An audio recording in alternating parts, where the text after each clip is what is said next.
все эти страны, республики имели бы, значит, одинаковые полномочия.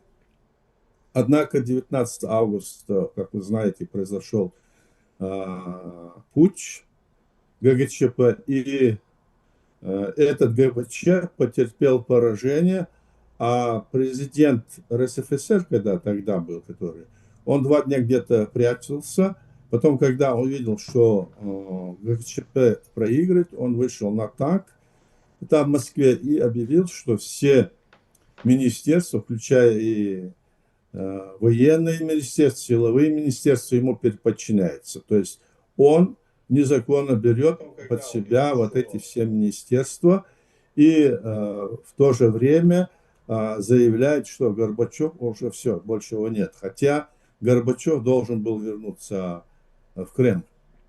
Я встречался с людьми, которые на переговорах, которые близки были к власти.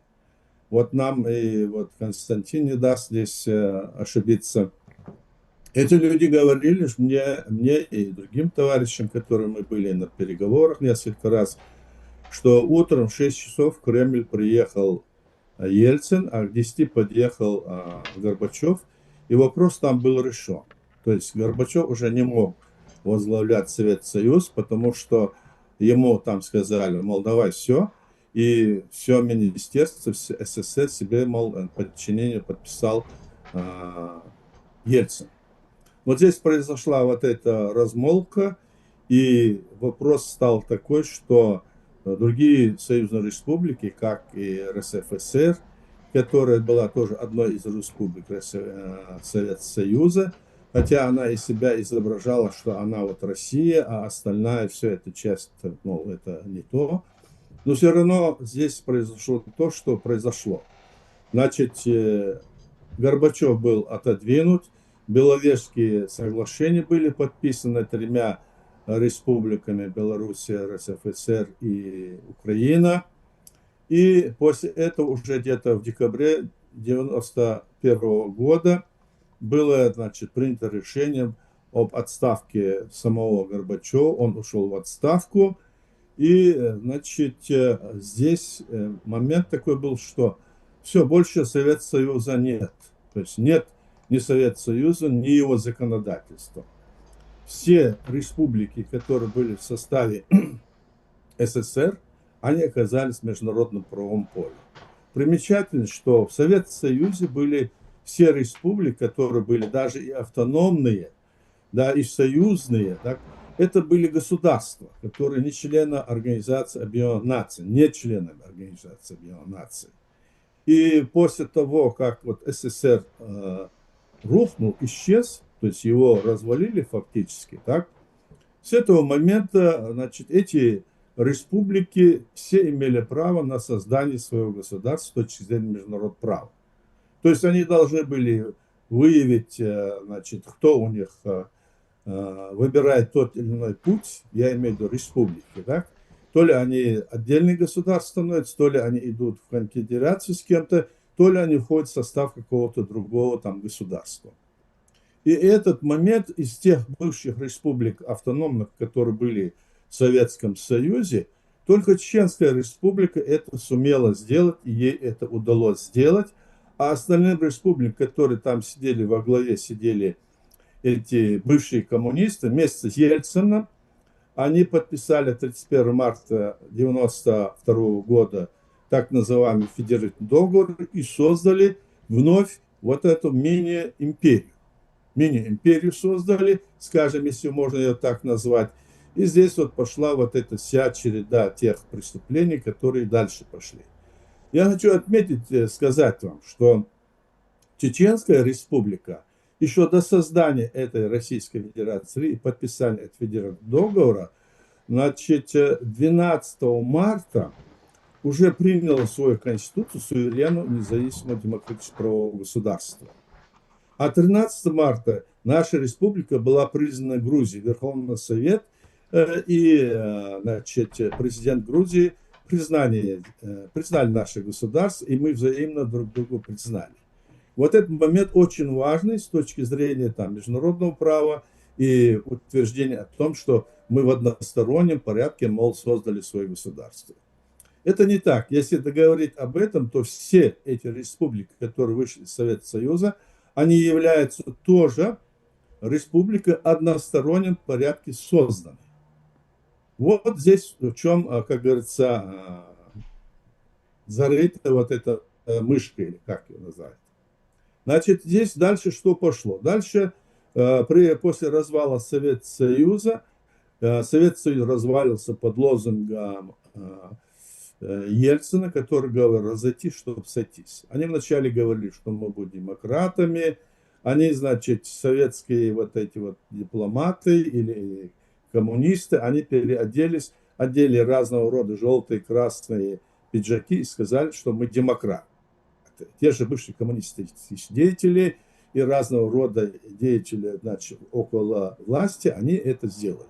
И начали захваты там в этой Российской Федерации России, вы знаете, вот эти вот предприятия, короче говоря, пошел там, как говорится, грабеж по всей России. Чеченская республика не имела к этому отношения, мы в этом не участвовали, и мы не принимали никакое участие в этом вопросе. Вот о чем речь. И в 1993 году в этой стране, Российской Федерации России, произошло то, что произошло. Они, значит, расстреляли Верховный Совет РСФСР, который противился вот этому диктаторскому режиму Ельцина, так, и захватили полностью власть там, диктаторскую, и кинули, как говорится, все эти дела, которые были приняты до этого, которое было ими же самими сделано, убрали все это и незаконно, путем опроса населения, что незаконно с точки зрения международного права, и вообще это опрос населения имеет юридической основой. Они не приняли это ни референдумом, ни конституционным собранием, ни, значит, другим способом. То есть, и потом в эту свою новую конституцию они незаконно вписали Чеченскую республику как часть России, Российской Федерации России. Это было преступление равносильно тому, чтобы вписать любую другую страну мира в состав, скажем, своей страны. Это было незаконно.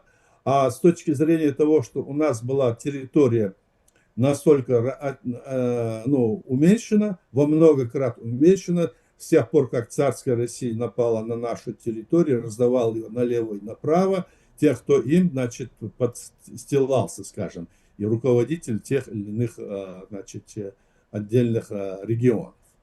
Это сделано не только в отношении нас, это сделано даже по всему Советскому Союзу, да и в России тем более. То есть они друг другу передавали территории и закладывали эту мину замедленного действия в будущем, чтобы они не могли мирно договориться. Мы поэтому выдвинули лозунг, что мы стоим на принципах того, что будет сделано только так все. То есть на основе того, как сегодня вот мы находимся в такой ситуации, так? Вот с такой ситуацией, по этим границам мы готовы действовать, и никакие претензий другим соседним народам или другим мы не будем иметь. Вот что мы тогда заключали и делали. Однако нам не позволили, скажем, с точки зрения международного права, когда мы создали свое государство, эта Россия напала на нас в 1991 году, в ноябре, когда была инаугурация президента. Потом она напала в 1992 году, когда был осетино-ингушский, как говорится, конфликт, который был тогда, тоже напала на нас незаконно. И с этой точки зрения получилось так, что мы не могли ничто, значит, противопоставить им, и они хотели нас втянуть в эту войну, в эту бойню осетино-ингушскую. Мы это понимали, выставили свои возможные вооруженные силы на границе где-то километров 50 от границы, и туда вторглась российская армия, вторая граница. Третья агрессия была в марте 26 ноября 1994 года, которая была разгромлена полностью. И затем после этого уже 11 декабря 1994 года российская армия полномасштабно с многих сторон, 3-4 сторон, вторглась на нашу территорию и более 2 лет вела войну против нас. Была введена армия количеством более 460 тысячная. Это было записано в их официальных сводках, это было записано и в газетах, которые есть в России, что такая армия. И мы это чувствовали. И в этой ситуации чеченский народ тогда поднялся весь чеченский народ поднялся, хотя было очень большое давление на нас, и все же мы смогли, значит, поставить эту армию, которая вот так вот вторглась, поставить ее в условии, что она оказалась полностью на грани, значит, того, что мы могли ее уничтожить. Были разные разговоры о том, что надо ее уничтожить, но мы не были преступниками, не хотели быть варварами, и поэтому мы готовы были решить этот вопрос мирным способом. И тогда к нам был прислан секретарь Совета Безопасности Лебедь, генерал, который здесь должен был решить этот вопрос и просил о том, чтобы мы давайте мирно разойдемся. Да, мирно разойдемся. Мы согласились, наша сторона согласилась мирно, чтобы эти войска вышли. Эти войска вышли из-за нашей территории. И после того, как они вышли, то есть до того, как они вышли, были подписаны хасавюртовские так называемые соглашения. Эти хасавюртовские соглашения, они ее выдают, значит, как какое-то спасение, собственно говоря, как бы для чеченского народа. Эти хасавюртовские соглашения не были спасением для нас, потому что в этих соглашениях записано ряд пунктов, из которых говорило, что якобы мы являемся чуть ли не частью России. Но дело в том, что в нашей Конституции и в том, что еще в том, что там произошло, было такое. Подписывал это соглашение, подписывал начальник штаба вооруженных сил Масхадов, наш полковник, так, и подписывал генерал Лебедь, который был членом секретаря Совета Безопасности, и эта структура не была, как говорится, юридически оформлена, она не была конституционной нормой. И никакие парламент, ни наш парламент, ни Дума эту линию, то, что было подписано в Хасавюртском соглашении, никто не подписывал и не было утверждено. А когда подписывался 12 марта 1997 года соглашение, там договор, который подписали Ельцин и Масхадов, то здесь Ельцин взял, вычеркнул, вот где это название соглашения. Все говорят, вот он там считал, что это во вред России. Нет, они не были во вред России, эти соглашения, если бы они имели эту силу. С другой стороны, Ельцин, конечно, понимал, что Лебедь может быть ему очередным соперником и может помешать ему снова стать президентом. Поэтому он вычеркнул это, считая, что и без этого мы обойдемся. Вот такая была ситуация. И после этого прошло еще, значит, подписание этого договора в 1997 году. Наша страна была оккупирована, собственно говоря, практически. Она была блокирована со всех сторон. И мы оказались в тяжелейшей ситуации. Не было ни продуктов, ни питания, ни возрождения. Власть не могла ничто делать. Ничто не могла делать. Мы оказались в такой тупиковой ситуации. Мы были вот на разных территориях западных стран. Вот я, к примеру, был в Литве, в других были наши друзья. Там были большие ангары, значит, той помощи гуманитарной, которая шла для чеченского народа, но Россия ее не пропускала и требовала, чтобы это было им передано. Естественно, они им не передавали, и мы оставались в такой ситуации, но зато к нам в республику засылали целыми эшелонами литературу религиозную, из которой следовало, что якобы мы не являемся, наши люди, наши предки не являются, скажем, мусульманами, что мы еретики, что настоящие мусульмане, мол, такие, или вот то, что вы делаете. И начали рядом, допустим, в селах строить другие мечети, то есть людей начали делить на две части. Эти, мол, верующие, это неверующие. И это настолько раскололо наше общество, что потом, в конечном итоге, русским даже не надо было особо утруждать себя. Они запускали ракеты, запускали самолеты, вертолеты, тысячи там бомбили. И уже там даже было такое настроение, что, мол, это вот эта вот пропаганда, которая идет, которая якобы идет с Ближнего Востока, а Ближний Восток это были друзья Путина и друзья, скажем, этих людей, которые, ну, скажем, все время дружили. Несмотря на то, что они мусульмане, а эти христиане или другие, они дружили. Вот такая складывалась ситуация, и нам пришлось уже в этой ситуации оказаться в тяжелейшем положении. Сопротивление прошло, значит, в партизанское движение, потом оно перешло и в другие формы сопротивления, и мы наше сопротивление с тех пор продолжаем. Сегодня оно, как мы знаем, значит, идет на территории Украины, и наши люди там тоже борются, там тоже бьются, там тоже, значит, считают, что они на Украине бьются против этой империи, которая хочет поглотить все народы, которые есть вокруг него. Вместо того, чтобы вести работу по, скажем, решению мирных соотношений, развивать эту страну, здесь снова вырастает эта имперская вот эта закваска, которая пытается нас так или иначе втянуть в свою, как говорится, свое болото.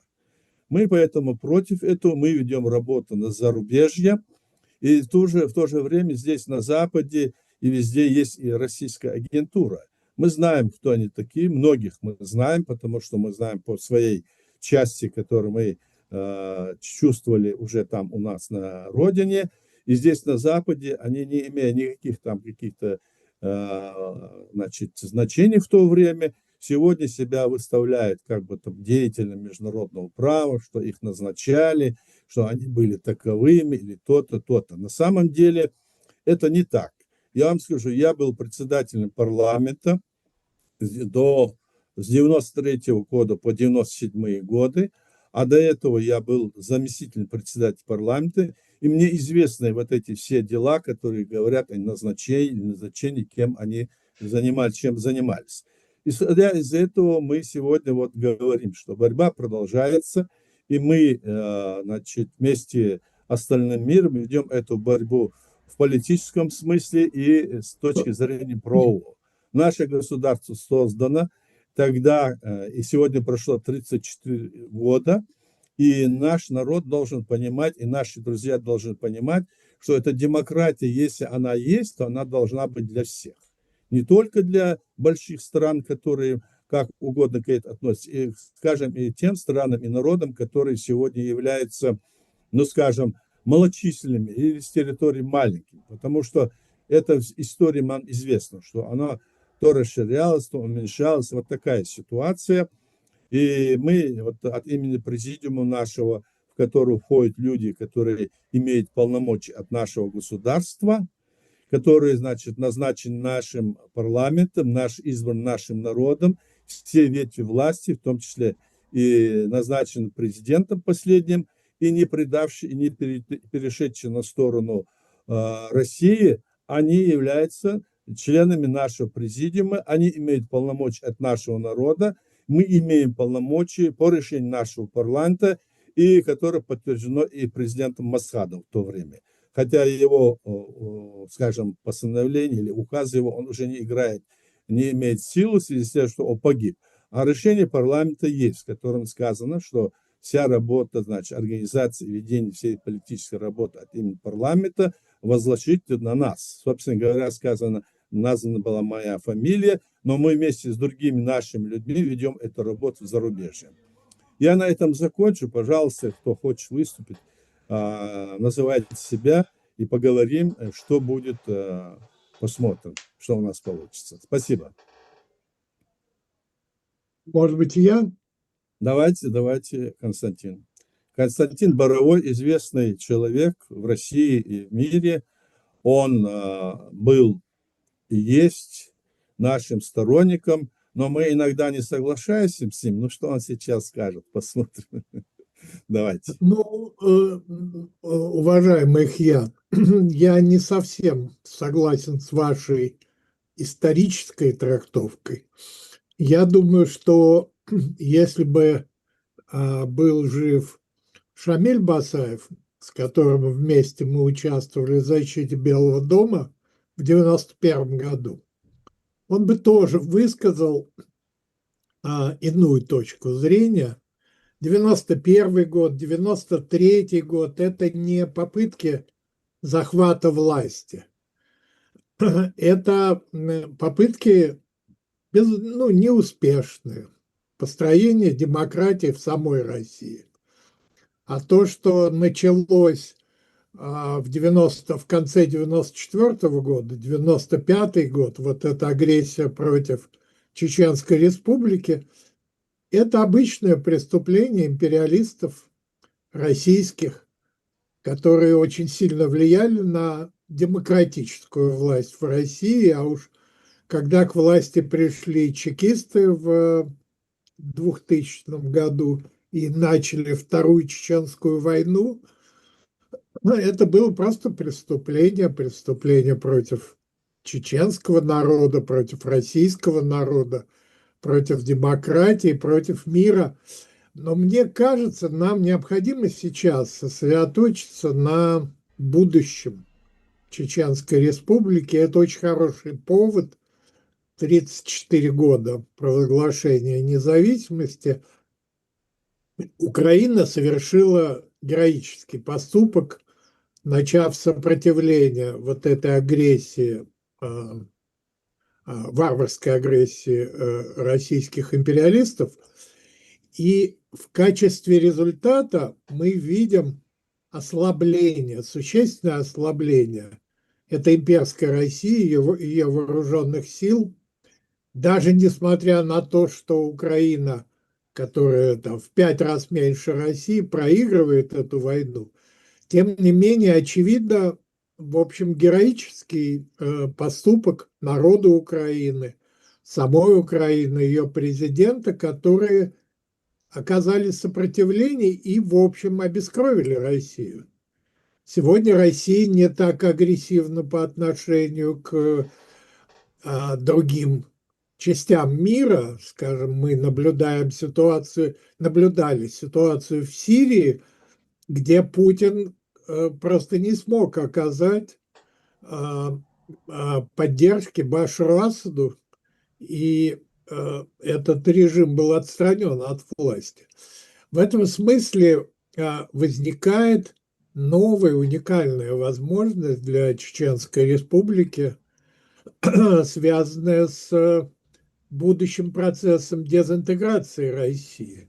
И я совершенно согласен с Ихьядом, что уже сегодня необходимо готовиться законодательно к этому процессу, подготавливать чеченский народ.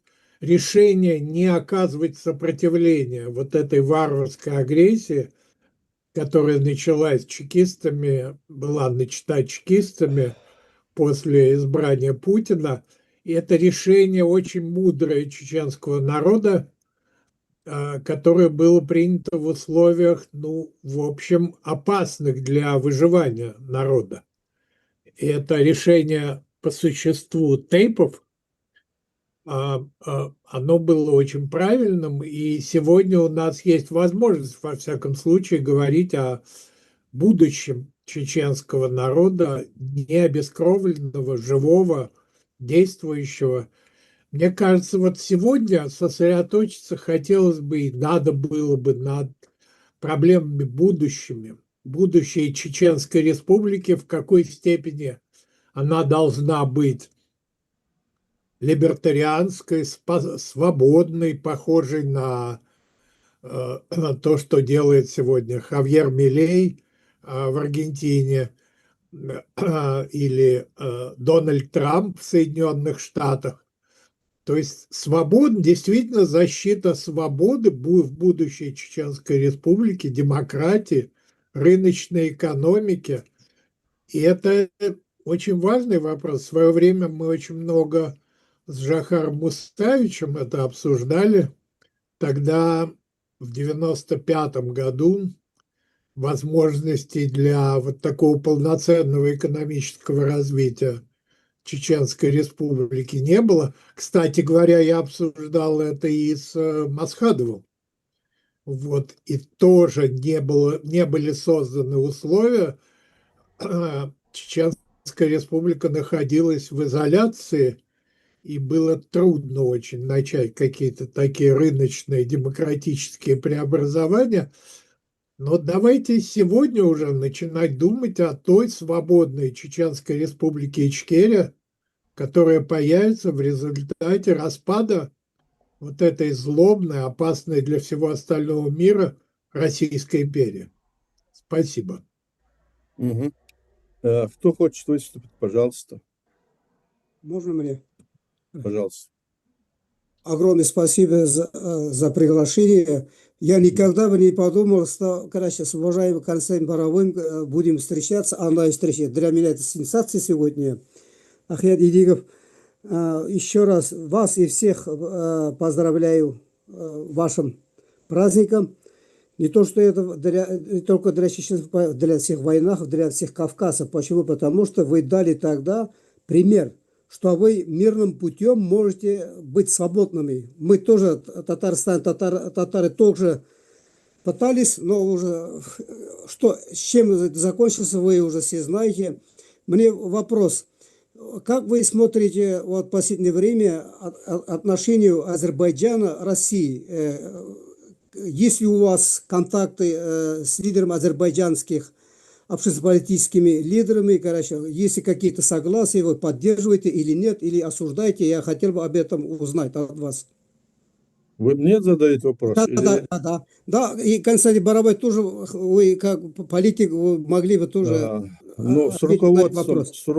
с руководством самого Азербайджана у нас нет на данный момент контакт, хотя до этого мы встречались, так?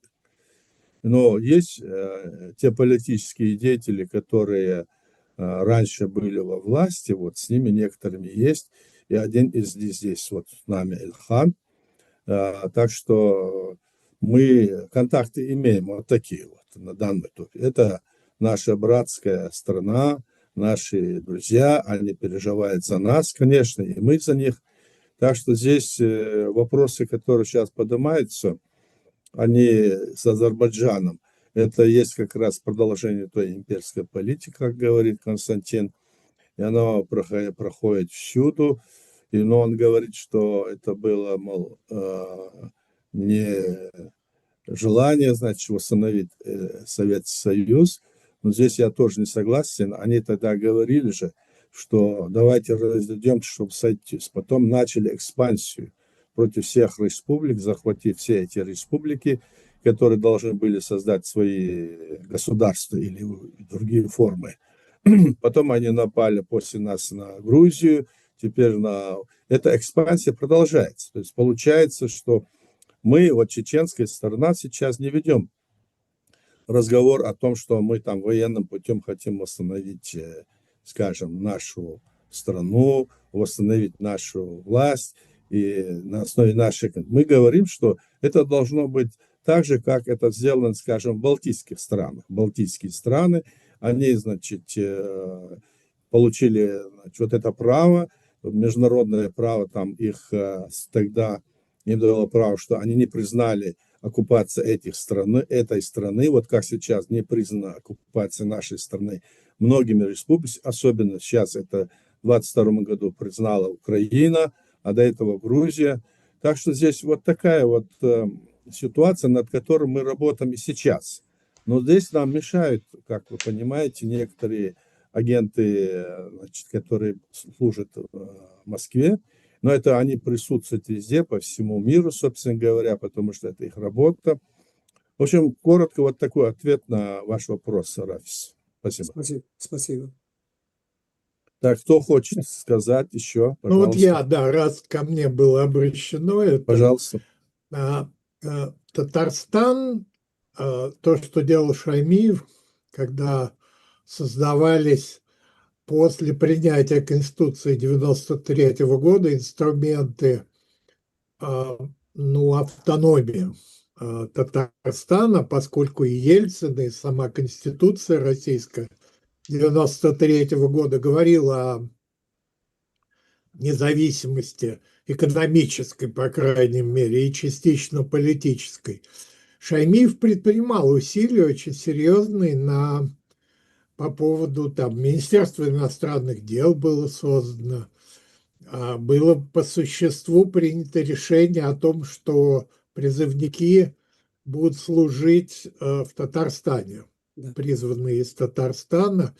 И это очень сильно раздражало Москву. И это уж, поверьте, человек, который в какой-то степени общался с окружением Ельцина, само решение 1994 года о начале так называемого восстановления конституционной законности на территории Чеченской Республики, оно было принято на основании желания остановить вот этот процесс автономизации, в том числе и в Татарстане, и на Уральской Республике. И это было такое решение, знаете, показательное, что ли. Эта война должна была стать показательной войной, в том числе для Татарстана, для Уральской Республики, которая не хотела кормить коммунистические регионы за счет собственных налогов. Вот. То, что касается Азербайджана, мне кажется, это очень важно. Очень важный призыв к руководству, сегодняшнему руководству Чеченской Республики, так сказать, в оппозиции, налаживать эти отношения. И, насколько я знаю, часть чеченской оппозиции в эмиграции рассматривается как серьезная политическая сила и устанавливаются связи. В этом смысле Азербайджан – это надежда для чеченского народа. Мне кажется, усилия какие-то должны быть предприняты для установления нормальных отношений. Спасибо. Спасибо вам, Константин. Спасибо огромное. Кто И еще огромное скажет? спасибо, Илхан Бей, вы пригласили, вы меня очень серьезными людьми тут во время конференции познакомили. Дай Бог, и в будущем так мы будем действовать. Хорошо, Эльхан, вы хотели сказать. Эльхан? Да, добрый вечер, салам алейкум. Рад видеть притом таких гигантов, титанов политики, демократизации бывшего Советского Союза, как Виссариона Паатовича и Константина Натановича, и нашего уважаемого Синевера Ага. И ясно, что нашего Ахьяда Дигова, главного республиканца из живых, я бы сказал, Чеченской Республики Ичкерия. Я очень рад вас видеть, я вас не только от себя приветствую, как антибольшевистский блок народов Кавказа, и от имени украинских офицеров и Дева Союза офицеров я являюсь председателем Центральной контрольной ревизионной комиссии. Что я скажу? С войной все у нас все нормально, все будет хорошо. Первые 800 ракет сегодня получили. Будем бить, будем бороться. Но обязательно мы должны дать историческую справку, что было в Чечне, чтобы не то что историей жить, просто каждый кавказец гордится, что он соотечественник Кавказского дома Джохара Мусаевича, Ахьяда Идигова и других наших друзей, которые тут не присутствуют. В том смысле, что Джохар Мусаевич, он же генерал стратегической авиации. Он знал, с кем воюет, с кем ему придется воевать, но при этом он не отказался и пал смертью храбрых. Он знал, на что он идет, был рыцарем свободы и чести. То есть для меня большая честь быть с его семьей в Испании, Аллой вместе. Эти годы поддерживать отношения с Ахьядом Идиговым и с теми республиканцами, которые понимают значение республики. Вы сами лучше меня знаете, что есть много халтурщиков, которые хотят и какой-то там халифаты строить, чуть ли там какие-то там непонятными вещами занимаются. Но поверьте, думающие люди все, и Кавказа, и не Кавказа, и бывшего Союза, и всего мирового сообщества с вами в том смысле, что вы республиканцы. Вы понимаете, что вы хотите, вы прямую народную власть хотите возобновить, и она все будет, даст Бог. В этом смысле мы вас поздравляем. Спасибо. Для нас честь быть на очередной годовщине акта независимости чеченского народа Ичкерии. Я об этом сегодня передачу сделал. И сказал, что этот акт никто не отменял. Даже теперешняя бандитская власть не может это отменить. Никто не сможет. Ни в Москве, ни в Грозном. Нигде никто. Это была воля первого всенародно избранного чеченского парламента и его и президента Чечни, покойного Джохара Мусаевича, который для нас не есть покойным. Вот для меня лично уже всегда. Да. Вот поздравляю. Насчет Азербайджана. Что Азербайджан? Азербайджан Москва стреляет себе в голову, не то что в ногу. Москва сбила самолет, вместо того, чтобы извиниться, притом чеченская власть это сбила теперешняя. И была отключена система GPS в Алиевском самолете. Он очень срочно вернулся. Я видел это все собственными глазами, как он приземлился в аэропорту Бина. Это 20 минут заняло. Между тем, как сбили и хотели добить просто покойный, сейчас ныне национальный герой Азербайджана, пилотам удалось через Каспий самолет приземлить на территории Казахстана. По-другому они бы нам остатков даже не дали, что было с Лехом Качинским покойным 10 апреля 2010 года. То есть это такая самая история могла случиться. То есть останки даже самолета могли бы не отдавать и оправдывали бы. Я провожу, то есть азербайджаноязычный, туркоязычный канал Министерства обороны стратегических коммуникаций и Института журналистики, наш союз офицеров. Мы открыли YouTube-канал, и я провожу регулярно там социологический опрос. 84% азербайджанцев и грузин считают российскую и украинскую войну своей войной. Это правда. Это так и есть. То есть Алиев так или иначе понимает, что народ хочет... А народ сейчас победитель, народ не проигравший сейчас. Сейчас другой народ, как бы сказать. В этом смысле, что рядом Турция, это однозначно. 40-миллионный Иран, азербайджанский, президент которого азербайджанец этнический, Масуд Пезешкиан. Израиль, который друг, брат, и который дает все, что Азербайджан желает, потому что кроме Израиля, единственный, где компактно проживают евреи, это Азербайджан. И из этих соображений, то есть Москва сама нарывается день и ночь. Вчера, кстати, Константин Затулин сказал, где говорят по-русски, это Россия. Вот прямо так и сказал. Где говорят по-русски, это Россия. Раньше говорили, где русский солдат, его нога, Россия. А сейчас говорят, где говорят по-русски, значит там Россия. Ну, еще раз поздравляю вас. Я раньше покину вас чуть на минут на 15. Через 15 минут у меня будет эфир с Вашингтоном. Конечно, будем говорить опять о Чечне, потому что борьба продолжается для тех людей, для которых свобода самая высшая ценность.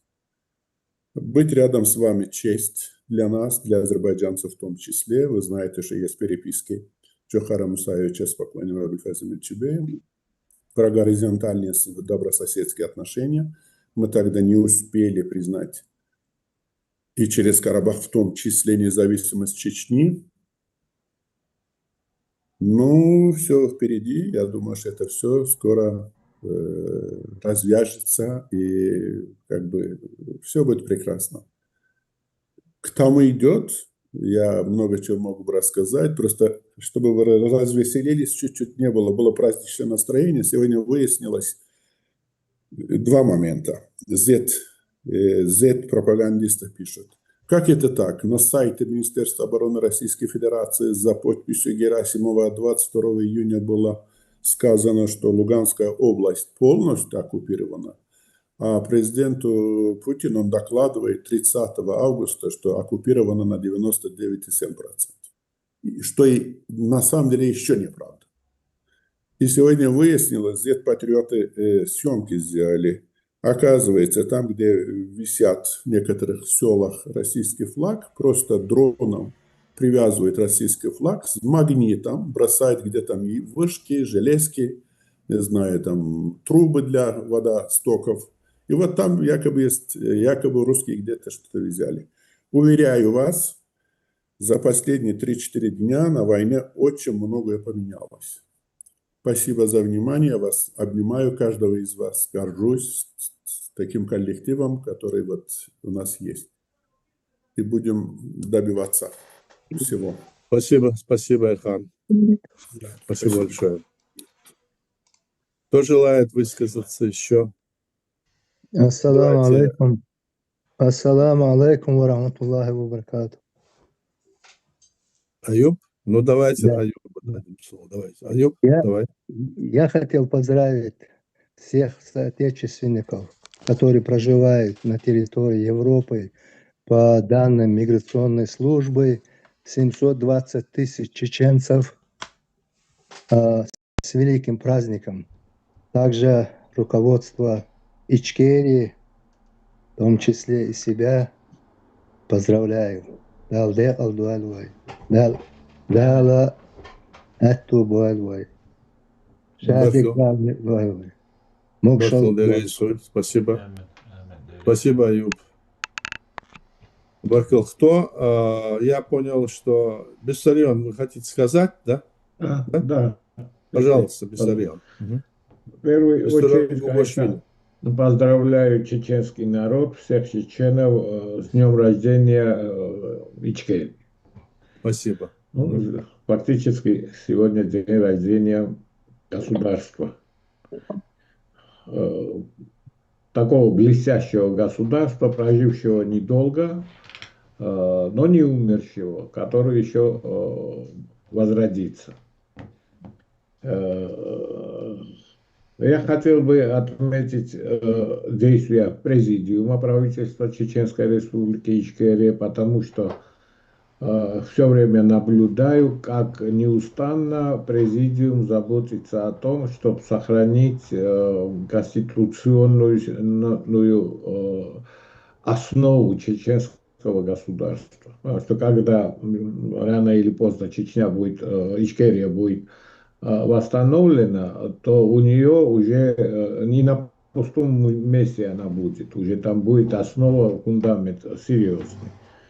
И это очень важная работа. Кроме того, хочу отметить, что слежу систематически на канал Президиума на Ютубе, который я здесь вижу. Аслан руководит и ведет.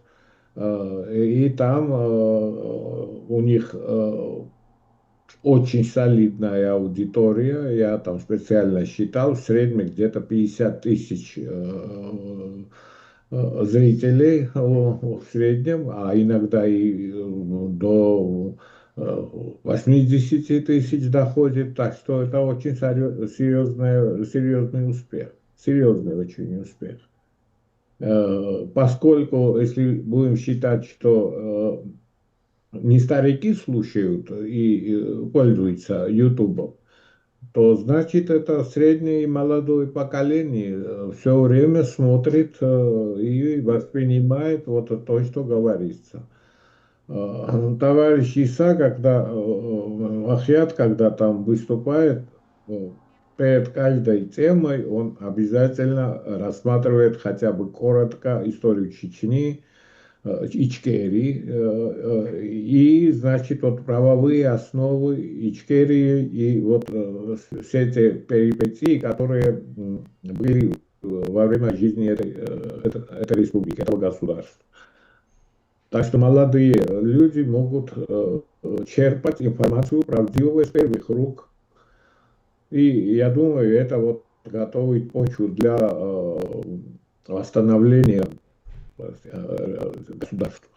Это очень важно, и я считаю, думаю, все тоже считают, что это очень важная и успешная работа. Главное, это успех. Это серьезный успех. Поздравляю вас. Ахьят и поздравляю Аслана с этим успехом. И желаю еще продолжения. Следующая тема это моя жизнь в Чечне. Грозно. 2 года я с семьей, как обычная чеченская семья, мы жили в Грозном. Ну, очень хорошие люди, чечены, свою квартиру одолжили прямо в центре Грозного, просто за даром, напротив театральной площади. То есть в месте, где один из таких важных путей происходил. Мы жили обычной жизнью, как любая семья в Грозном. Общались с соседями, супруга ходила на рынок, покупала продукты, ходили в магазины, пользовались автобусом. Так что могу сказать, что на собственном опыте в Чечне все шло хорошо. Жизнь шла. Люди жили обычной, рутинной жизнью. Это я почему говорю, что говорят, хотят иногда представить, что там разруха была и прочее, что вот такое. У меня еще вот там по необходимости я еще ездил в Азербайджан 2 раза и ездил еще в Россию, минеральные воды, там Кисловодск и Железноводск. И прямо по опыту могу сказать, что, например, пищевые продукты в Чечне было больше выбора, чем в России. Килограмм осетрины в Грозном на рынке стоил дешевле, чем говяжье мясо. Это как его черная икра в 3-литровой банке, это вообще доступно было, очень доступно было. Крестьяне работали, урожаем занимались, со своими коровами, овцами, рабочие работали, чиновники свое дело делали, высшие учебные заведения, школы, все работали, детские сады работали, так что страна жила. Мы сейчас все время там говорим, иногда вот так сосредотачиваемся на юридических, на каких-то других аспектах. Но главное, что страна состоялась, государство состоялось, оно существовало и жило. Несмотря на нападки. Вот со своего окна я могу наблюдать на этом театральном пути. Где собралось где-то 300-400 человек, это выдавалось, что там сотни тысяч чеченов протестуют против диктатора Дудаева, что у него самолет там уже с работающими двигателями и достаточно русским танкам показаться, где это поблизости. Джохар сядет в этот самолет, который полный там деньгами, только для одного человека место осталось, и для семьи и улетит из Чечни. Но это происходило, это микроскопическое было организованное. У нас на параллельной улице, приходилось ходить на улицу, на параллельной улице ничего не указывало, что в Грозном идет путь. Обычная жизнь шла, рынок работал, люди продавали картофель, там, молоко, сметану, вот обычная жизнь шла. Это я почему говорю, что Чечня, Ичкерия как государство состоялось. И это очень важно, что это не какой-то миф, эфемерия, что мы обычно, когда о проблемах говорим юридически, там, кто, когда, куда пошел, что сказал Ельцин, что сказал Дудаев. А люди-то, почти 1 миллион жителей, Чечне, они жили обычной жизнью в своей стране. И готовились к войне. Значит, за это время я работал экономическим советником Дудаева. Наверное, и запомнит, Дудаев выделил мне огромный кабинет в конце президента. Огромный. Я терялся вообще. А потом работал членом кабинета министров. Так что я эти сложности и несложности это видел снутри все. Это не какая-то легенда, которую там я слышу. И сложности были огромные. Но несмотря на эти сложности, опять повторю, в Грозном делали улицы, делали парки, сажали цветы. Жизнь шла обычная, жизнь человеческая. И потом эта жизнь была нарушена, разрушена, не нарушена, а разрушена полностью. В этом аспекте я бы только хотел такую вещь отметить, что Запад не помог Чечне. Чечня в вот таком изолированном состоянии просто выжить шанса не было. Не было шанса выжить в такой изоляции, и когда это как соперник, так огромное, хотя его уже раздолбанное, но огромное государство. А вот несмотря на все попытки, Джохар был в Европе, он ездил в Париж. Это документов нет, но я фото видел, и я присутствовал, как его провожали, как его оттуда Его принимали там в Париже, не Париже, а во Франции на военном аэродроме каком-то секретном. Он там посещал людей, натовцев, ну, все это как его с благими пожеланиями, вы знаете, мы помочь не можем напрямую ничем. Я почему это отмечаю, что расплата за это идет сейчас. Вот то, что потом получилось в Грузии, и не было никакой реакции со стороны Запада. Серьезная реакция. Сейчас на Украине идет война. И, знаете, вот не хочу сказать, что это какая-то серьезная помощь оказывается. Во-первых, Украину должны были подготовить уже к этой войне, так что там у нее было не 30 этих американских танков, а сотни. Чтобы можно было эти танки просто как его лоты и доты употреблять, чтобы они сгорели на площади, это поле боя, чтобы в них можно было просто после этого прятаться и оттуда отстреливаться.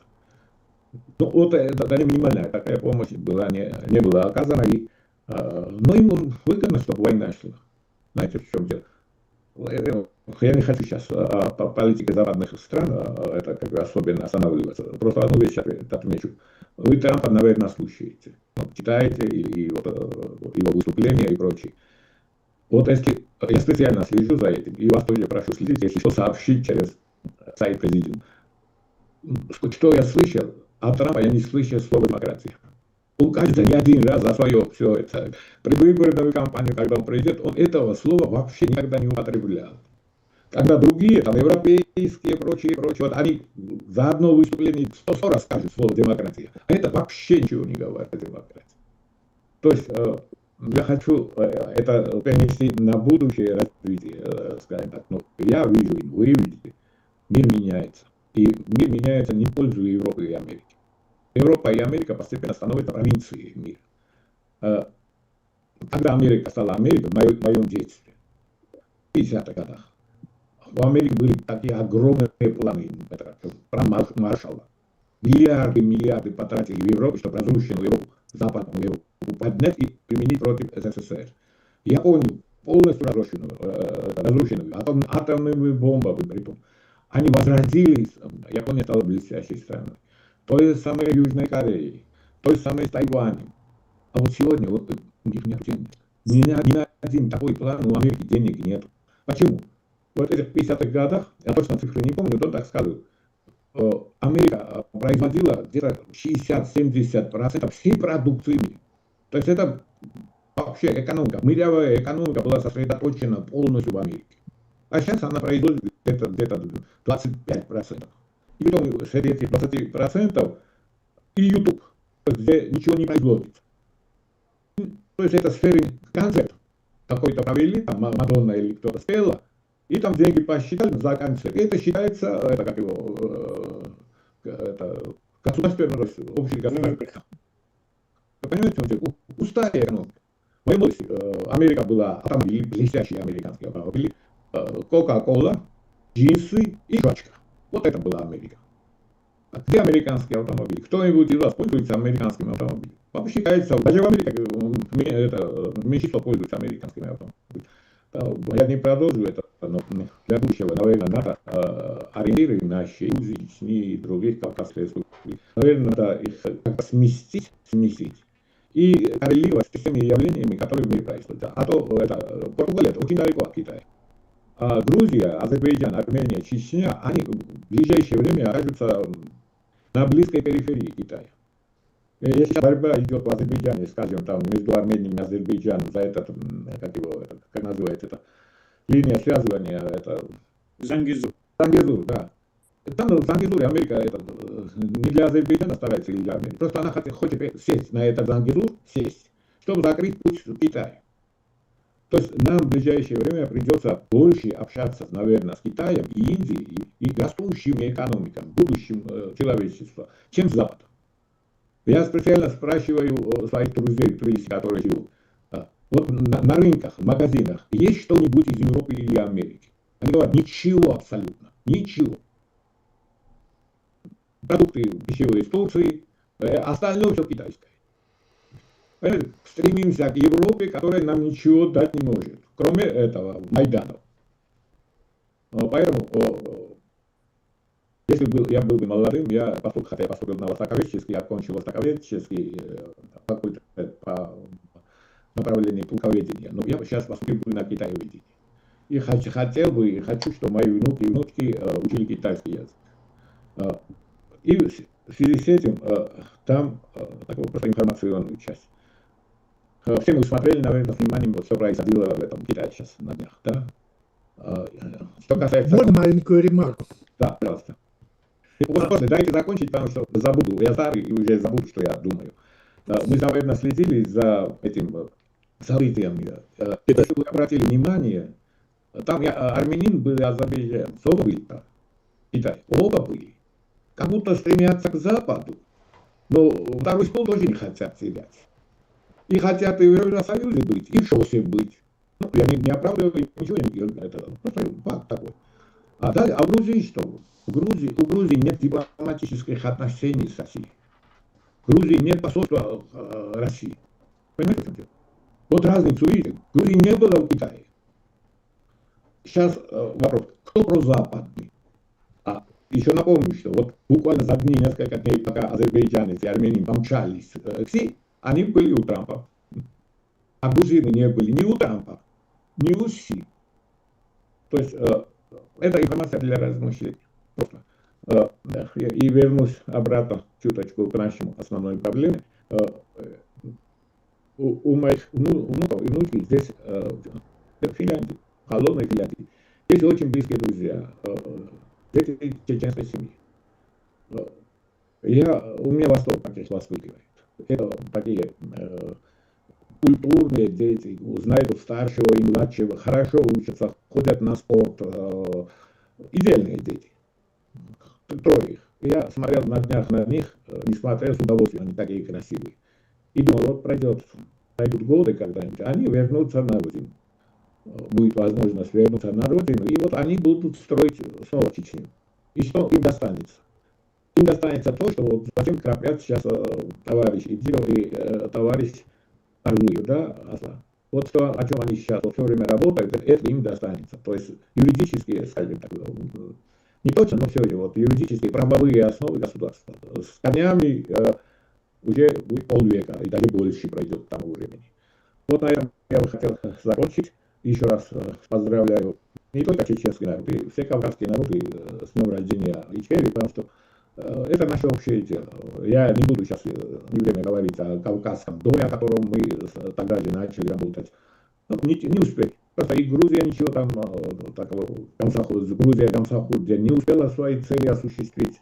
Чечения Джоха не смогла свои цели все осуществить, но какое-то начало было, и я уверен, что вот эти семена, они зайдут, и главное, вот эту духовную пищу не перестать молодежи поставлять. Сила и успех. Спасибо. Спасибо, Бессо. Большое спасибо. Хотел что-то сказать, по-моему, Константин. Да, очень коротенько. Я тоже старый, но я умею говорить коротко, поэтому совсем коротко. Ну, во-первых, Соединенные Штаты, весь мир проходит такую радикальную трансформацию. Отказ от вот этих социалистических, социал-демократических движений, от демократической партии. Приход республиканцев в традиционной Америке, в Соединенных Штатах – это признак выздоровления общества.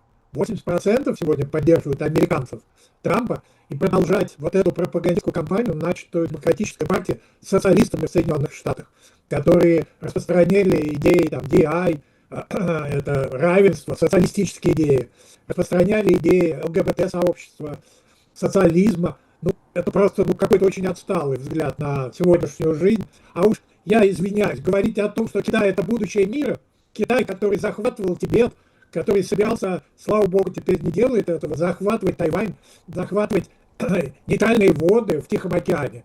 Ну, у них такие проблемы сегодня в Китае, внутренние, противоречия между коммунистической партией и рыночной экономикой, что скоро мы увидим там очень мощный, сложный переходной процесс. Это не будущее мира.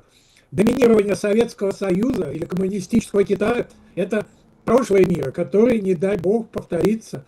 Трамп, республиканцы в Соединенных Штатах – это надежда человечества. Давайте будем современными политиками. Спасибо. Спасибо. Ну тогда давайте скажем о том, что почему вот та ситуация, которая складывается в Украине, она не решается в пользу той линии, которая демократы и, скажем, Америка и Европа пытаются делать, чтобы расшириться на весь, как говорится, Восток. Почему не помогает на том уровне, который должно было быть сделано? Почему нет там сотни тысяч танков, как говорит Сарьон? Почему это так слабо? И раньше, почему это они разве не видят, что это идет, как раз таки Россия идет на то, чтобы сейчас захватить и западные страны. Она угрожает, уже сегодня она пускает свои дроны на другие страны. То есть она щупает все, идет это продвижение. Но почему это не происходит? Почему сейчас замешательство западные лидеры, когда Трамп говорит, что надо, давайте вы действуйте сами, или мы сейчас прекратим вот это все, помощь вам и прекратим. Здесь много вопросов. Конечно, то, что говорит Бессарион, это его точка зрения. Ибо если действительно экономика развивается в том плане, как вот он говорит, это действительно там, где экономика, там и сила, там и все остальное, собственно говоря, там и потом и культура, и все. А здесь что мы видим? Говорят все время, убивает. Вот трудно, что вот убивает. Я не люблю, что убивает, что делать. А что происходит? Что делается? Почему это происходит? Эти вопросы у нас у всех возникают же. Мы же не знаем, что делать.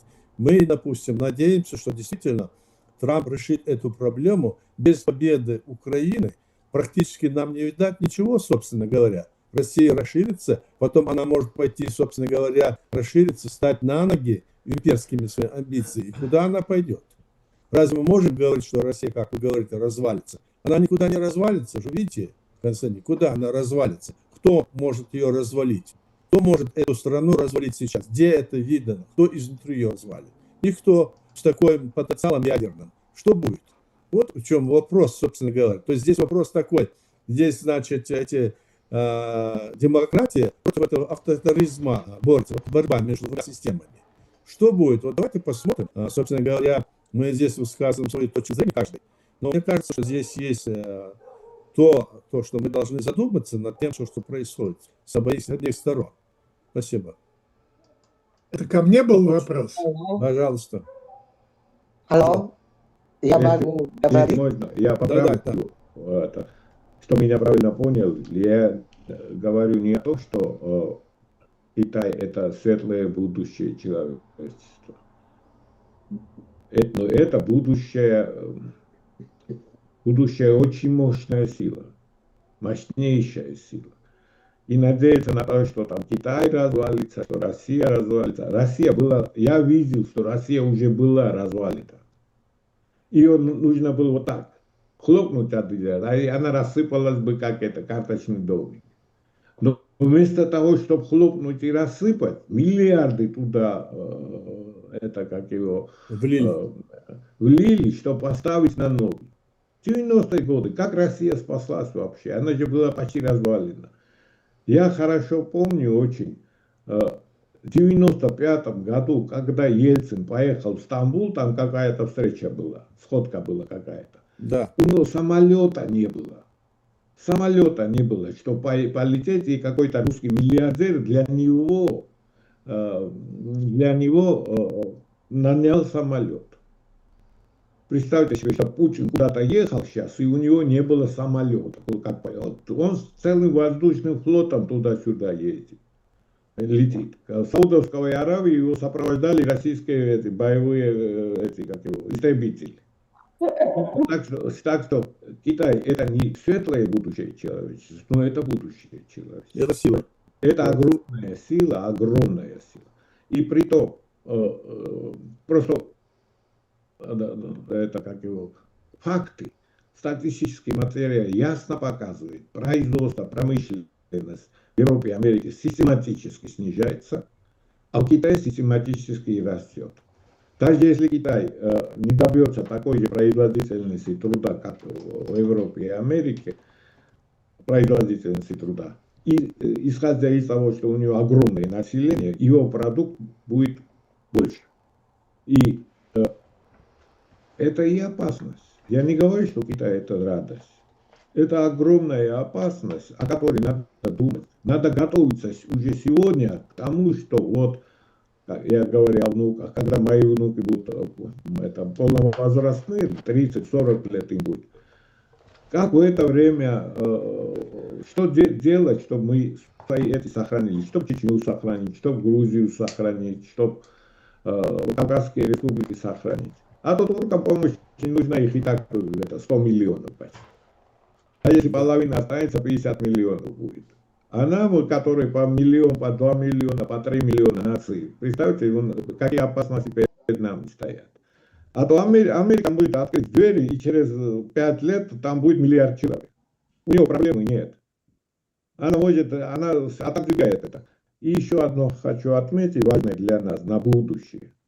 К чему надо готовиться, что уже в текущее время главный продукт в мире это не нефть, не газ, не атомная энергия. Главный продукт, за что борются сейчас страны, и чем время дальше пойдет, тем больше будут бороться, это квалифицированная рабочая сила. Рабочий человек стал главным ресурсом. Не знаю, как у вас живете. В Финляндии нету шофера такси финна. Водителей автобусов ни один из них не фин. Черные, серые, желтые, строительные рабочие эстонцы. А финны там курят, пьют, отдыхают. Даже медицинского образования не хочет финская молодежь, понимаете, это, братцы. Врачей не хватает, врачей.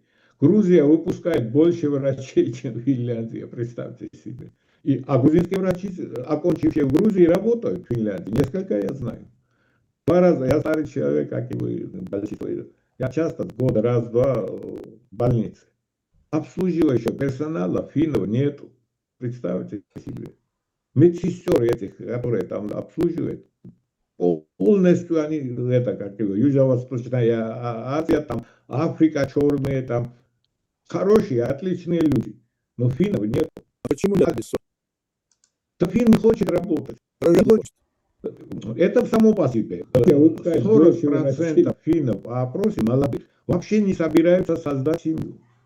А когда создают семью, там максимум 1 ребенок. Не воспроизводится. Демократия убила страну. Европа, Америка, потому что живет за счет этого, как его.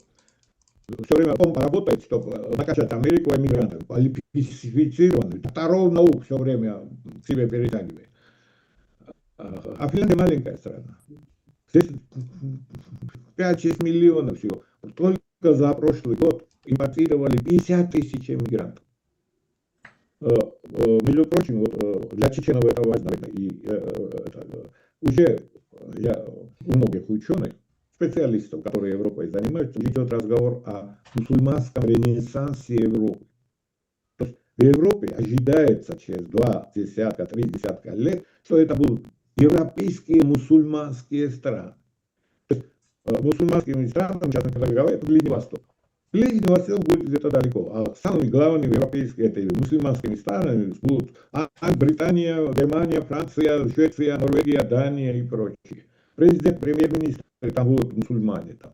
В школах, вот я статистику себя опубликовал на Фейсбуке, во многих странах Европы школьники уже большинство мусульмане. Большинство школьников уже мусульмане. То есть этот аспект для будущего тоже надо учесть, когда мы говорим о будущем Чечении, или Грузии, или Азербайджана, или Армении. То есть Европа постепенно становится регионом мусульманского ренессанса. Там образуется какой-то вид европейского мусульманского сообщества. Это связано с тем, демократия убила эти народы. Убила демократию. Не демократия это хорошо. Вот это либерализм убил нации. Либерализм, да, может. Убил нации. Но сейчас демократия смыслится только как совместно с либерализмом. Вот это как будто вместе. А знаете, в чем дело? Я как историк скажу, была такое государство Андалузия. Это было арабско-мусульманское государство на месте, где сейчас Испания. И это было самым передовым государством в Европе того времени. Самым передовым. Культура, наука, архитектура, все там было больше, чем в Европе. Геометрия, тригонометрия, наука и прочее. Так что в том мире мы будем. В Европе будут править мусульмане. Там, с другой стороны, будет Китай. Америка будет то же самое приблизительно, как Великобритания сегодня. Великобритания империя была огромная. Одну вещь как еще. Вы на себе проверьте, пожалуйста. Когда вы были молодыми, детьми, кто-нибудь знал, что такое доллар? мое время, когда я маленький был, фунт стерлингов, разговаривать о деньгах шел, это был фунт стерлингов. Вся грузинская интеллигенция, та часть, которая вот университет основала, они учились в Германии. В Германии, Франции, Америку никто не знал вообще, что она существует. Так что Америка это почти это с моей жизнью так вот связано. Когда я был маленький, она родилась. И я старый, дряхлый, и Америка той страной, кто старый и дряхлый. Но и в Европе растут. Представляю себе мусульманскую Европу, понимаете, в чем дело? Это будет другая Европа. Развитая, культурная, прочее, но другая, богатая. Вы хотя на каких языках будете говорить Европа тогда? Вот, это вопрос поставьте. Хотя этот вопрос будет на китайском. Вот я здесь живу во Франции, да? Да. И вот мусульмане, я уже говорил, здесь молодые люди, которые с моим сыном, там, внуками общаются, да? И я вот спрашиваю их. Получается, что эти вот мусульмане, которые мы имеем в виду, так? Они больше, значит, французы, чем мусульмане. Это вообще, я не буду говорить, как раз слово, которое я употребил, мусульманский ренессанс, это как раз говорит, что эти мусульмане будут европейцами, больше, чем сегодняшние европейцы. Сегодняшние европейцы может и не быть уже к тому времени, потому что они ничего не производят после себя. То есть один ребенок это значит уменьшение. Это либеральная вот эта политика, демократия, она к этому как бы ведет это все. Они хотят, многие, у нас здесь вот я сейчас нахожусь, уже вижу, что многие живут или отдельно, или у них там семьи с мужчинами, или женщинами. Это настолько распространено здесь, что, ну, как сказать, если проценты я не выяснял, но, по крайней мере, сплошь и рядом это видно, говорят об этом, да? То есть это идет как бы рождение нации или народа. Вот Перерождение. Старые эти формации какие-то, да, этнические, они постепенно умирают. И это новые. В Римской империи, фактически то, что сегодня мы Италию смотрим, в основе их немецкие племена, эти вертуоты, идиоты и прочие, которые разрушили Римскую империю, заселились туда и стали итальянцами. Такое этническое это произошло, катастрофа, скажем. Вместо тех, которые жили, пришли другие, поселились там и взяли культуру, и сейчас они итальянцы. Вот так мы всегда вот сейчас задаем вопрос, что же нам делать в этой ситуации? Вот об этом я почему этот вопрос поднял на Китай про это, потому что вот если мы о будущем говорим, да, то надо разумно представить, что надо делать, как надо подготовиться к тем явлениям, которые вот, они на горизонте уже видны, они приближаются к нам. Да. И нам надо как-то готовиться к тому, чтобы вот, не то что противостоять, как-то как в этой среде будет существовать. Исчезнут грузины. Вот Иса, вы говорите, что вот чеченцы, которые во Франции стали, живут, там по-французски говорят, и они французами стали. Они тогда французами станут, потом чеченами вернутся обратно.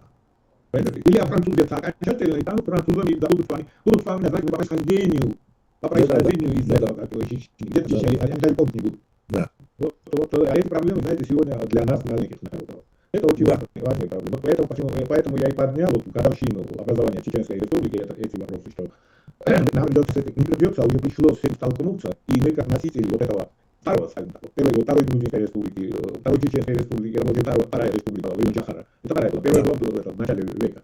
Да. Вот третья, когда придет и время настанет, мы будем готовы к этому или не будем. Вот эти вопросы, поэтому день рождения, но это не хочу закончить это заглавие грустный. Заглавие только я хочу то произнести без вины, конечно, день рождения Чечни и пожелать чеченскому народу долголетия. Они хорошо размножаются. Это должен признать, что чеченцы размножаются. Кого я знаю, они растят очень хороших детей. И желаю, чтобы эти вернулись все домой. Спасибо. Грузины, чеченцы, из родины куда-то, чтобы они вернулись на родину. Спасибо. Не то в Грузии, потом будут дети, Пакистан. Да. Спасибо большое, спасибо. Здесь вот нас ждет Ядвига Хмеловская, известная политическая деятельница Польши. Она находится сейчас в госпитале. И я ее попросил, она сейчас пришла, вот женщина. Алла здесь. Мы там сейчас как гости дадим Ядвиге слово. Пожалуйста, Ядвига, скажите слово. Dzień dobry, dobry dzień. Спасибо. Я плохо говорю на русском языке, но это язык врага, что я говорю, как говорю. Думаю, что вы будете понимать. Я очень рада, что вы меня пригласили в День независимости. Но я действительно в больнице на рехабилитации имела инфаркт мозга. Я теперь имею проблемы с ногой и с рукой. Я изучаю, как ходить. То я думаю, что будет все в порядке. Хорошо, что с моим мозгом и с моим языком ничего не случилось. Но я хотел об этом сказать, что то, что говорил про Францию, это человек раньше. Я действительно испугаюсь, что этот либерализм, который ЛГБТ, что женщина, мужчина, действительно идет в то, что нации будут в тупике, да? Они будут погибать. Но я думаю, что французы, германцы, шведы и другие будут защищать свою нацию, будут сохранять язык, культуру, и они будут уже нормально жить. Уже этот сигнал идет с Америки.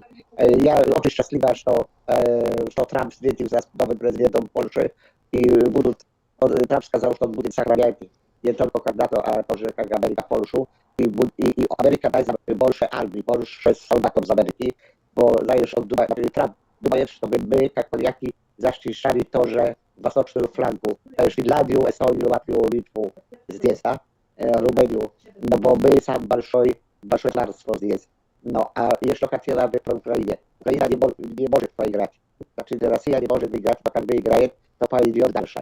А ошибка Америки за либералов и Europy тоже за правления либералов была такая, что нужно с Россией делать бизнес, деньги. Самое главное, не правда, не Бог, не знаешь, человеческое, только деньги. И потому не посылали оружие, знала еще за Байдена, и потому так много украинцев погибло. Но теперь проснулись и посылают большинство оружия, но украинцы имеют уже проблемы с солдатами.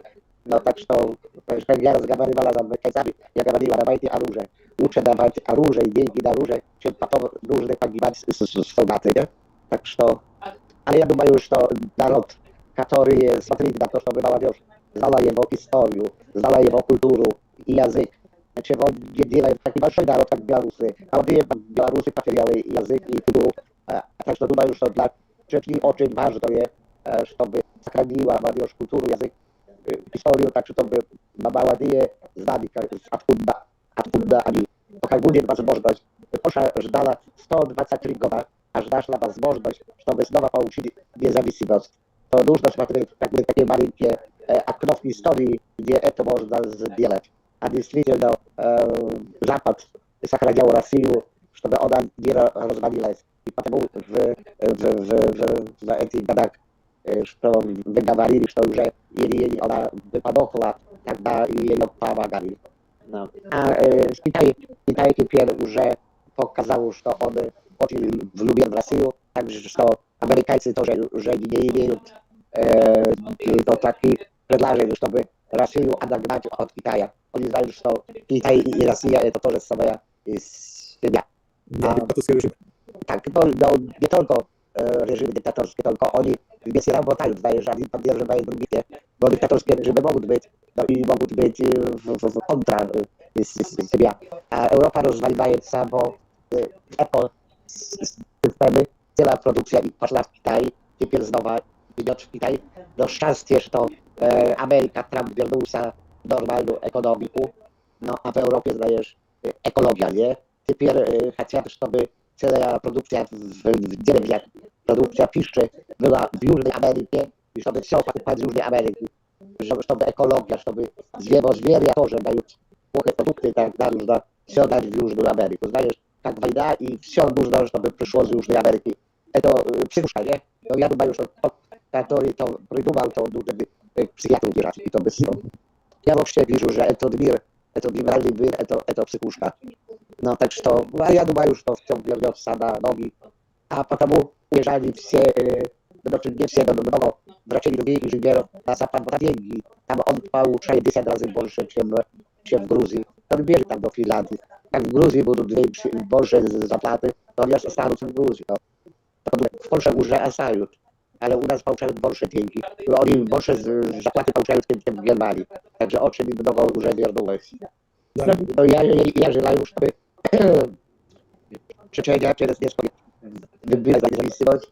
Teraz są время, чтобы подготовить армию. И то, что ваши люди имеют опыт в войне в Украине, это очень хорошо.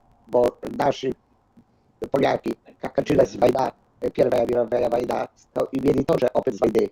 И благодаря тому z 3 armii by сделали армию и побили большевиков под Варшавой и под рекой Днепр. Так что опыт в войнах это очень хороший. Вам нужны полковники, генералы потом для вашей чеченской армии. Но вообще нужно уже теперь подготовить конституцию, подготовить все эти документы, которые будут необходимы для независимого государства. Я хотел задать один вопрос по этому поводу. Вы же помните, мы вам передавали, чтобы власти ваши, президенту, Конгрессу, мы передали на польском языке тоже документы о признании нашей республики, вы в этом нам содействовали. Этот вопрос пока что открытый, мы также посылали, кроме Украины, и Балтийские страны. Так что в этом направлении мы ведем работу. Алла в этом направлении тоже лично писала им, и вот такая ситуация у нас продолжается, мы не сидим на месте, это делается. И сейчас мы ожидаем, что какие-то будут подвижки, так что вы в этом приняли участие, я это хочу сказать, подчеркнуть здесь. Спасибо вам за это. Я вам только посоветовала, на какие адресы в Сейме и в правительстве можно посылать. Но теперь есть новый президент. Я думаю, что новый президент тоже должен получать informacji. Zdajesz się, był jak w Dubaju, bo u nas no, agent Kremla очень, знаешь, имеет влияние благодаря тому, что он залез уже все везде. Этот, ну, как он называется? Я забыла теперь, как бы, этот друг Боровского. Этот Закаев, что ли? Закаев, да. И он представляет себя, знаете как, что он премьер-министр, он самый главный, и только он представляет Чадов. Но это мы знаем, это Боровский как раз тащит его, помогает ему. Но на самом деле они не имеют никакой основы, они просто самозванцы. Вы это знаете, мы вам посылали документы. Боровский, знаешь, представил меня Абукаева. Я помогал Абукаеву, а потом пришла информация через Чечни, что Абукаев не имеет никаких... Да, это же одна команда. И он, и Абукаев, это одна команда, которая фактически деятельность, которая служит только в Москве, мы это знаем. И эти уехали уже туда, в Чечню, и там находятся, их люди там находятся. Ну, значит, это отдельный вопрос, который мы будем рассматривать. Но будем еще раз... Я не знаю, как сделать, чтобы люди не поддерживали этого Закаева. Ну, мы смотрим, мы официально основано, поэтому все говорим. Просто первую душу верит, что Закаев есть в порядке. Ну, его вера – это его вера. А у нас есть свои документы, есть свои обоснования, есть решение принято нашим народом, наша конституция. Все это есть, и поэтому это как они соотносятся с этим. Мы говорили, хватит заниматься вот этим самозванством, возвращайтесь в конституционное поле. Они этого не делают, они занимаются совершенно другими вещами, сами себя назначают. Мы это с вами знаем. Ну, посмотрим, что будет дальше. Да. Ну, посмотрим. Да. Но Ну, я всем объясняю, есть документы, что я ксерокопии этих документов видела на свои глаза, и что Закаев в какое-то поле выступал на русском языке, и что-то там графьяна видел. Это обычная борьба, которая идет в каждой стране, в каждой власти, особенно когда она нужна вот этому агрессору. Здесь вот такие вещи происходят, мы к этому относимся относительно, ну, значит, спокойно, потому что понимаем, что без этого не бывает, и мы эту борьбу как бы сейчас вот продолжаем. И считаем, что время настанет, когда все выяснится. Мы не прекращаем. У нас тоже есть большая борьба либералы конtra республиканы. В Польше это есть. Да, я знаю, вы говорили, да. Значит, республиканы, те, которые ум имеют в порядке. То, как видишь, мужчины, то знаешь, что мужчина, женщина, то женщина. А либералы то имеют проблемы с этим. Они за всем имеют проблемы. Да. Есть борьба, но президент это республиканин у нас в Польше, а премьер-министр это есть либерал. Либерал? Либерал, да. Премьер-министр Да, у нас либерал. хорошо. Ну, спасибо, Едвига, спасибо. Поправляйтесь, удачи вам, спасибо, что вы есть. Вы нужны нам в Польше, вы центральная фигура, которая нужна всем нам, нашим сторонникам. Спасибо. Ну, большое спасибо, всего хорошего. Спасибо вам. Всех чеченцев. Да, спасибо. Кто хочет Алле дадим, Алла сидит, ждет, так что ты, наверное, подождешь, Алле дадим мы слово. Пожалуйста, Алла. Не слышно вас, Алла. Давайте, включите свой микрофон. Есть, да, теперь слышно. Меня видно? Да, видно.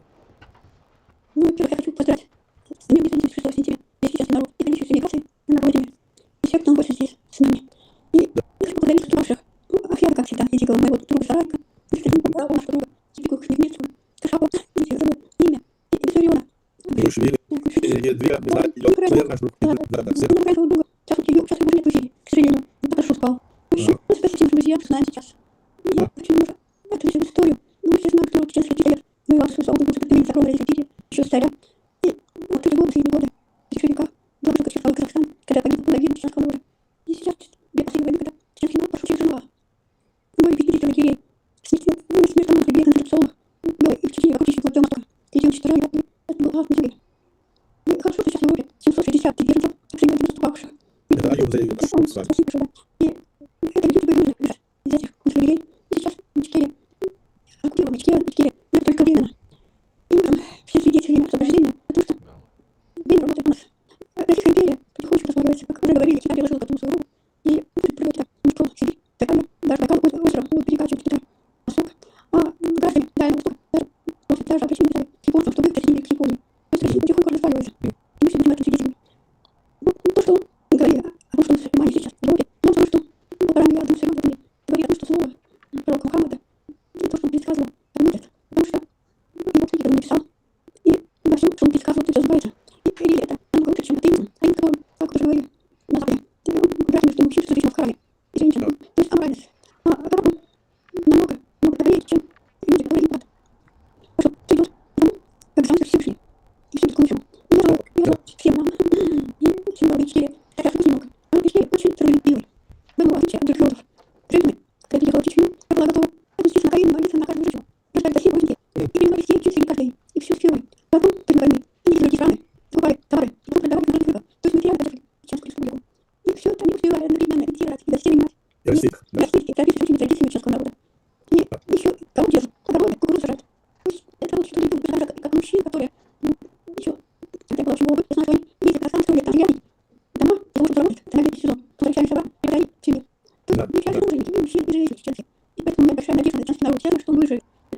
Россию ориентировали, на уничтожение своего.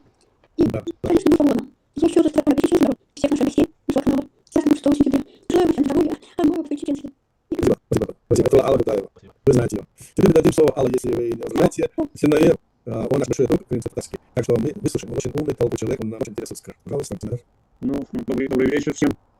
Благодарю за приглашение для участия в этом, скажем, не могу сказать, высоком мероприятии, как чествование Дня независимости народа, который, собственно говоря, и сегодня еще продолжает борьбу за свою независимость. Как бы это ни было парадоксально, это действительно получилось так, что обрел независимость, подвергся агрессии, и независимости от этого не полдухами продолжает борьбу за восстановление, за возрождение своей независимости, за возрождение своего народа, а значит, за его будущее.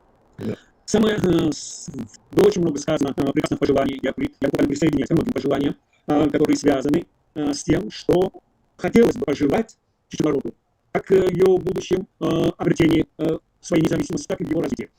Но хотел бы отметить такую вещь, знаете, как бы это цинично не выглядело, в отличие от всех остальных республик, которые сегодня входят в состав Российской Федерации, чеченский народ имеет преимущество и существенное преимущество. Хочу провести аналогию. Если помните, в период во времена Советского Союза, Балтийские республики, хоть и были в составе СССР, были оккупированы, были введены в состав советского государства, но в то же время они как бы оставались, отличительными, если можно использовать это слово. Они выделялись из всего остального Союза республик. И с чем же это было связано? На мой взгляд, это все-таки было связано не только с их собственной историей, но и не в меньшей степени то, что Запад признавал их как оккупированные территории. Официально признавались правительством изгнаний. Это, в частности, и Балтийские республики, и возьмем Польшу. И к этому моменту распада Союза СССР, все эти республики довольно-таки безболезненно. Мы знаем, насколько это было тяжело. Мы помним и январь 91-го, Вильнюс и так далее, все мы помним. Но та же Москва, понимаешь, скрипя зубами и так далее, но она все-таки соглашалась на то, что эти Балтийские республики обретут независимость. В то время, как в отношении остальных республик, она была более жесткая, более твердая, и самое главное, шел на такой негласный договор, что независимость этой Балтийской республики, я сейчас не беру уже стран Варшавского договора, это само собой, а вот что касается остальных республик Союза СССР, то это, безусловно, стратегические интересы Москвы. И с этим Запад согласился, собственно говоря, был. И как раз война за свою независимость, которую развязала Москва, четко был ответ на вот это негласное соглашение. Запад дистанцировался от поддержки чеченского народа в его борьбе, в его вооруженной борьбе за свою независимость. Но самое страшное было еще и в другом. Народы Союза СССР могли поддерживать морально чеченцев, но правительство этих образованных республик, государств, они не готовы были поддержать чеченский народ в его борьбе за свою независимость. Это показывает, что руководство из двумя. Я не думаю, что это было связано с большой любовью к Москве, но самое главное присутствовал страх. Страх за то, что в случае, если они публично держат чеченский народ в борьбе за его независимость, они могут потерять свою независимость.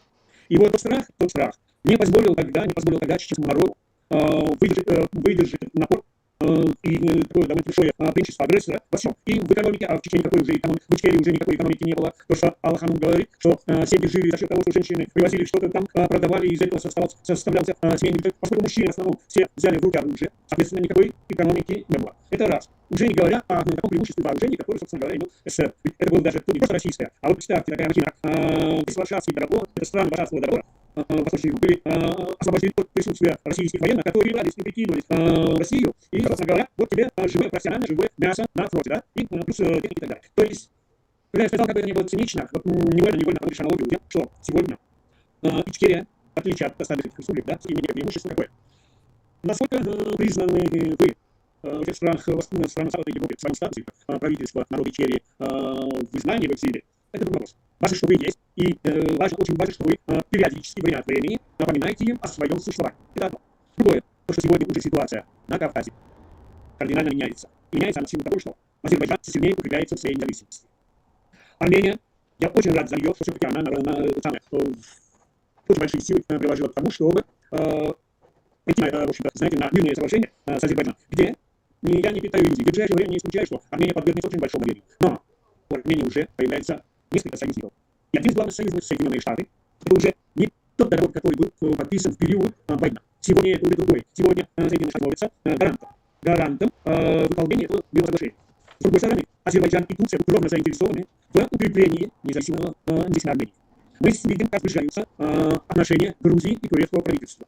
То есть почему вот эта ситуация в перспективе может явиться очень сильно подспорьем при малейшей возможности, при малейшем окне возможности, не на словах, а в реалиях обеспечить свою независимость.